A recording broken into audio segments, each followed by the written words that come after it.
السلام علیکم بچوں، میں امید کرتی ہوں کہ آپ سب خیریت سے ہوں گے۔ ہمارا آج کا موضوع جہاد ہے، جس کا ذکر قرآن میں بہت بار آیا ہے۔ تو بچوں مجھے ذرا یہ بتائیے کہ جہاد کے معنی کیا ہیں؟ کسی کو پتہ ہے؟ دراصل جہاد کا لفظ جوہد سے نکلا ہے، جس کے معنی ہے کوشش کرنا۔ جہاد اسلام کے اہم احکامات میں سے ایک ہے۔ اس کو اللہ نے قرآن میں ایسے ذکر کیا ہے کہ اللہ فرماتے ہیں، مومن تو وہ ہیں جو ایمان لائے اور اللہ پر اور اس کے رسول اللہ صلی اللہ علیہ وآلہ وسلم پر، اور جنہوں نے جہاد کیا اور اس کی راہ میں اپنی جانیں اور مال قربان کیے۔ بچوں، کیا آپ جانتے ہیں کہ مغرب کے لوگوں میں جہاد کے حوالے سے ایک بہت بڑی مسکنسیپشن ہے؟ مغرب میں اکثر جہاد کو مقدس جنگ یعنی ہولی واٹر کا نام دیا جاتا ہے، حالانکہ ایسا بالکل بھی نہیں ہے۔ جہاد تو خاص طور پر مذہبی اور اخلاقی دائرے میں رہ کر کیا جاتا ہے، اور بنیادی طور پر یہ نشاندہی کرتا ہے کہ انسانی حق کو فروغ دے اور غلط کو روکنے کے لیے جد و جہد کرے۔ اقبال نے جہاد پر مغرب کے پروپیگنڈے کے بارے میں کچھ اس طرح کہا ہے: تعلیم اس کو چاہیے ترکۂ جہاد کی، دنیا کو جس کے پنجائے خونی سے ہو خطر۔ بچوں، اس میں کوئی رعایت نہیں، اس کو کوئی بھی کر سکتا ہے۔ تو پھر سوال یہ پیدا ہوتا ہے کہ جہاد کیسے کیا جاتا ہے؟ جہاد کے بہت سے مختلف طریقے ہوتے ہیں۔ ہم قلم کے ذریعے علم حاصل کرتے ہیں اور حق اور ناحق کی تمیز بآسانی سے پہچان سکتے ہیں۔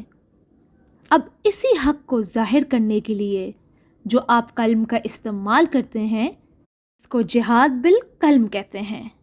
پھر آتا ہے جہاد بالمال۔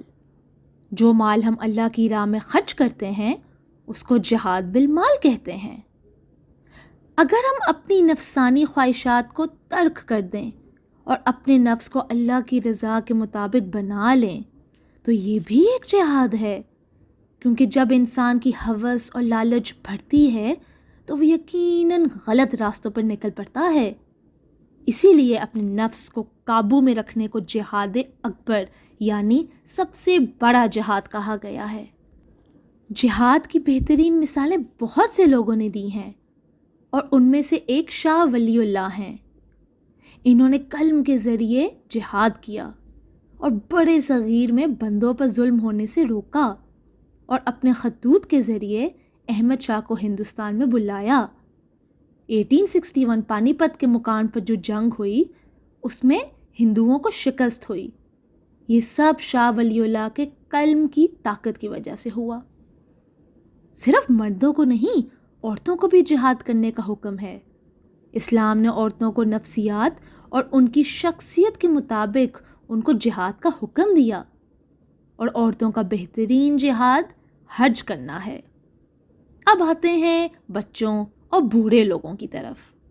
ان کا جہاد کیا ہے؟ بچوں، ان کا بھی بہترین جہاد حج ہی ہے۔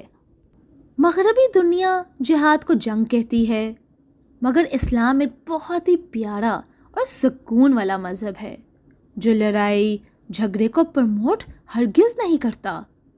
لیکن اسلام صرف اس وقت جہاد کا حکم دیتا ہے جب کوئی فتنہ آ جائے۔ آپ کو پتہ ہے فتنہ کس کو کہتے ہیں؟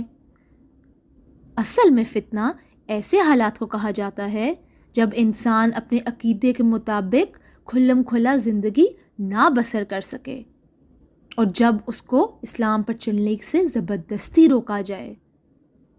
اس بارے میں بھی ہمارے مشہور شاعر علامہ اقبال نے ایسی بات کی ہے کہ اگر خدا کے سوا کوئی اور مقصد ہوتا تو صلح بھی بظاہر نیک کام ہے، سراسر برائی بن جائے گی، اور اگر حق نہ ہو جنگ میں جو بظاہر برا کام ہے، بلا شبہ خیر کا پہلو ہوگا۔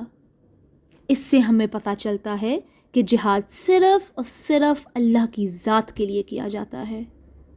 ہمیں یہ بھی پتہ چلتا ہے کہ ہمیں ہر وقت اچھے اعمال کرتے رہنا چاہیے، یہ بھی ایک جہاد ہی تو ہے۔ لیکن کوئی بھی عمل اگر اپنی خواہش کے مطابق ہو اور اس میں اللہ تعالیٰ کی رضا نہ ہو تو وہ جہاد ہرگز نہیں کہلائے گا۔ اچھا، اب ہم اس ایپیسوڈ کے کچھ اہم نکات پر غور کرتے ہیں۔ نمبر 1، جہاد کے معنی کوشش کرنے کے ہیں۔ نمبر 2، جہاد بالنفس، جہاد بالمال، جہاد بالکلم، یہ سب جہاد کی مختلف اقسام ہیں۔ نمبر 3، جہاد بالنفس کو سب سے بڑا جہاد یعنی جہاد اکبر کہا جاتا ہے۔ نمبر 4، مغربی تصور جہاد پر نظر ثانی کرنا بہت ضروری ہے۔ اچھا، اب ہم اپنا تھوڑا کوئز لیں گے تاکہ ہم یہ جان سکیں کہ ہم نے اس ایپیسوڈ سے کیا کیا سیکھا۔ نمبر 1، جہاد کا لفظ ڈیش سے نکلا ہے، جہد۔ نمبر 2، جہاد کے معنی ہے ڈیش، کوشش۔ قلم سے جہاد کو ڈیش کہا جاتا ہے، جہاد بالقلم۔ نمبر 4، جہاد ڈیش کی راہ میں ہونا چاہیے، اللہ تعالیٰ۔ نمبر 5، عورتوں کے لیے حکم ہے کہ وہ جہاد ڈیش ادا کریں، حج۔ اچھا تو پیارے بچوں، ہمارا آج کا ایپیسوڈ ختم ہوا۔ امید ہے کہ آپ نے اس سے بہت کچھ سیکھا ہوگا۔ اللہ حافظ۔